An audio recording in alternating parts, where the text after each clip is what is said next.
Car insurance is complicated. How much coverage should I get? Is comprehensive insurance really necessary? And what about those add-ons and discounts?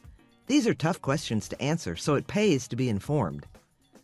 To learn more about these tough questions, let's listen in on the second part of a conversation between Katie and her father as he explains key information to both consider and be aware of when shopping for car insurance.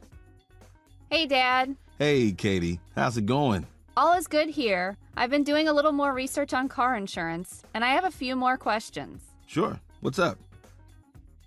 Okay, my first question. Can you tell me about comprehensive coverage? Comprehensive, or comp, pays for damage to your car for almost any event other than a collision. For example, comp would cover hail or fire damage.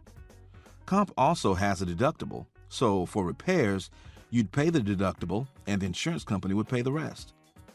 Although most often you don't actually pay a deductible, the company subtracts the amount from the loss settlement. Wow, there's a lot to this. Do I need comp and collision? Both are optional in most states unless you have a car loan and your lender requires you to carry both. So since you have a car loan, you will need both. So the quote also says uninsured and underinsured coverage. What does that mean?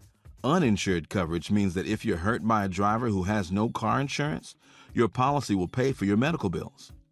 Underinsured coverage means that if the person at fault doesn't have enough coverage in their bodily injury insurance to cover your medical bills, your insurance will pay the difference between those bills and the coverage limit. That coverage seems like a good idea. It is, but you don't have to get it. Each state has different requirements for liability limits and uninsured and underinsured motorist coverage. Well, how do I know what coverage to get? Many agents and attorneys recommend you buy enough insurance to cover the total value of all your assets, such as savings, cars, homes, or more. Listen to the professionals' ideas and make a reasoned judgment based on what you can afford. But what do you recommend? I recommend you get more quotes. How many? At least 3 with the same coverage options so you can compare prices. Shop around. How do I know if I'm getting the best deal? Once you receive the quotes, choose the agent you like best or the best price. Really? It's that simple? I expected another dad thesis. Thesis? Funny.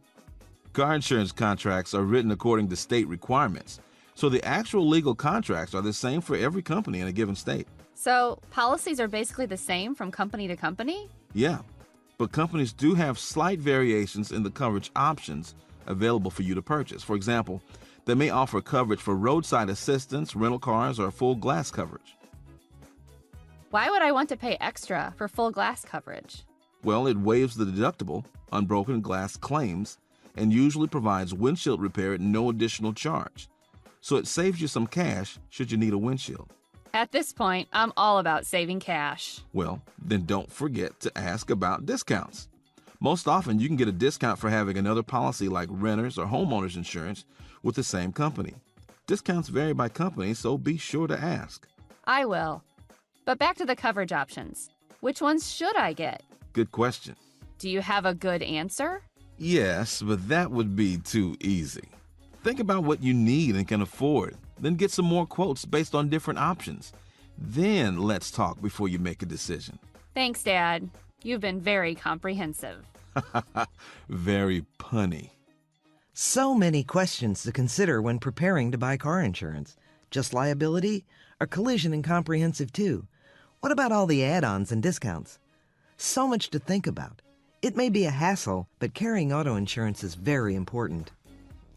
Being uninsured can subject you to fines, suspension of your auto registration, and suspension of your driver's license, depending on your state's laws.